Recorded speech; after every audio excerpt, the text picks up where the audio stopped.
Okay, I'm going to demonstrate the firing of the Model 1861 Springfield Rifle. And a lot of people call these rifled muskets, but I really believe that they should be called rifles because they are a muzzle-loading rifle. This particular model was never a musket like the Model 1842. The Model 1842, they did rifle about 10,000 of those. They were originally smoothbores, and that would definitely be considered a rifled musket. But this, the Model 1861, was specifically designed as a muzzle-loading rifle. And so a lot of people call them muskets, but really they're rifles. Now, this particular gun that I have is a reproduction. It's a rather nice one. I lucked out. I got it on Gunbroker. I love the vertical grain wood on it. You couldn't ask for a more perfect gun stock. I did make some modifications to this gun. I welded the front sight on. They have a tendency to come off when you put the bayonet on and off. It tends to knock or loosen the front sights and they come off. So just to avoid that from happening to this gun, I had it welded, tack welded on. I also weakened the mainspring. You hear it snap. Half cock, full cock. Alright. I weakened that spring a little bit so it's not as hard. Now, if you make any modification to the spring, you don't want to weaken it too much because you don't want to have a blowback. That is when the hammer blows back and could blow in your face a little bit.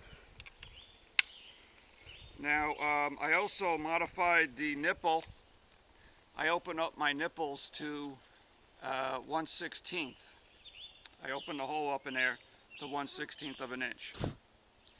And that is good for reenacting. It makes the gun more reliable. Also makes it more reliable for live firing. And I have no problem with blowback from the opened hole. But I don't open it more than that. If you open it up more than that, then you're looking for trouble.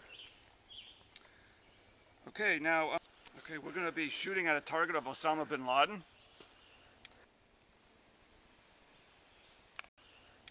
Even though he's already dead, we still want to savor the moment. Now, just before I start shooting, because I almost forgot, I want to talk a little bit about the mini ball. And this is the mini ball. It's anything but mini. It's actually a Minet ball. It's named after a Frenchman who designed it. I don't recall his full name offhand, but his name was Minet. And here in America, we call it the mini ball. I sized these balls down to about 170. All right, these are not 58 caliber. I sized them down to 570. So they don't measure 578 or 580. I think they come out 575, 578 in the mold. All right, they were inconsistent, and when I reduced the size consistently to 570, it eliminates the problem of fouling. So I'm able to push the ball all the way back to the breech. Also, what I do is I wax the ball with beeswax.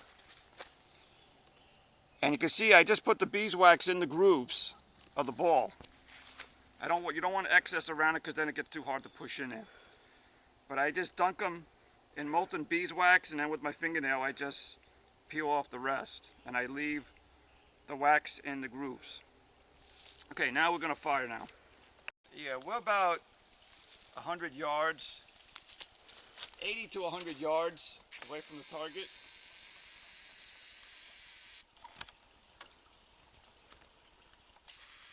And right now I'm ramming the ball down.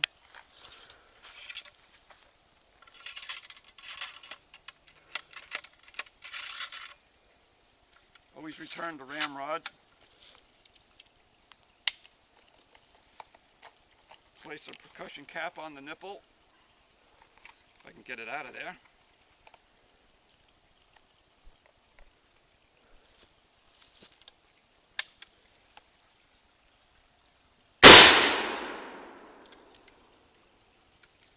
Okay, now I fired my first shot, and I definitely hit target, because if you listen carefully, you could hear the ball smack the target. Now, I'm going to reload, but notice I'm not removing the old percussion cap. I leave that on there as I reload. That's to avoid the possibility, or to reduce the possibility, of what we call a cook-off. All right, a cook-off is when there's a burning ember down in there, and you pour powder down in there and it cooks off. It burns, and could burn your hand very badly, injure your hand very badly. So, for safety reasons, we keep the cap on there, and that will deny oxygen to anything that may be, any burning embers that might be burning down in there.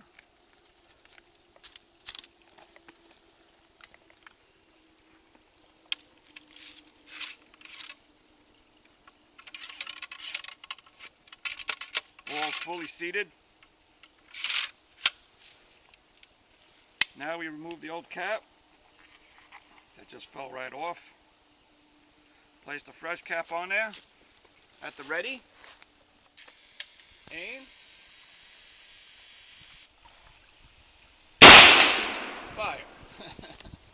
And we did hit him. I don't know how well we hit the Osama bin Laden, but we definitely hit the wood that's supporting him. I'm using 60 grains of black powder. I actually use what you call Swiss black powder. I find it's pretty good.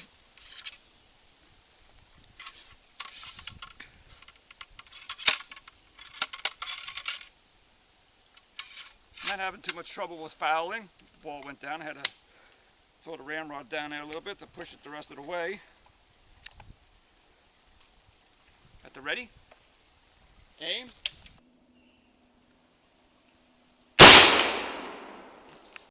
Reloading my third shot. Try to get this thing loaded as quickly as possible. Notice I turned the gun away from me when I'm gonna hit that again. Yeah, now we're down. That's the way you should do it, because if you had the bayonet on there, if you had the gun this way, the bayonet would be in your way of your hand. So we turn it around this way, and we also keep it away from the face.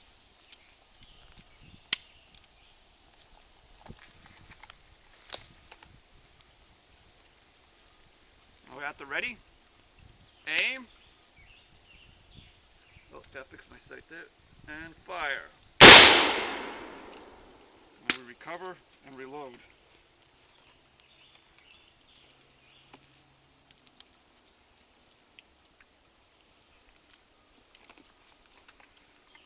Normally these cartridges would all be, the bullets would be in the paper cartridges, and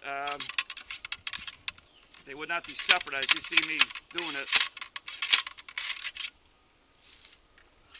But I don't have paper cartridges that are big enough so that I can wrap the ball in there with it. You would never ram the paper down with the ball, not with a rifle.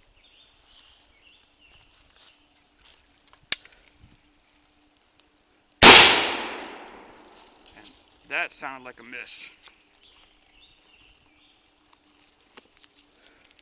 I'm on like my fifth shot now. As you see, I'm not having any trouble with fouling. Oops.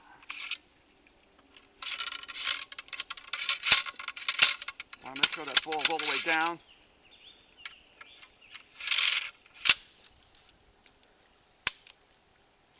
Remove the old percussion cap. And now we're going to aim right for Osama bin Laden.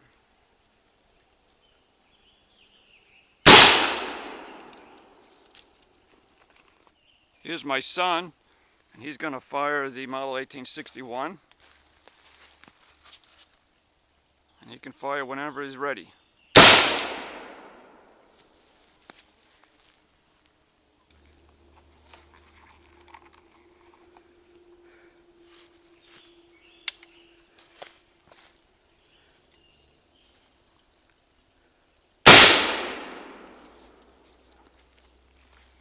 Now when I shoot, my feet are actually at a T like this. All right. If I was at order arms, I'd be like this. Then when I'm at the ready, I bring the gun up like this. All right, hammer to nipple. All right, and that's the ready position. And that's the position by which we're going to fire from. Now I'm going to reload.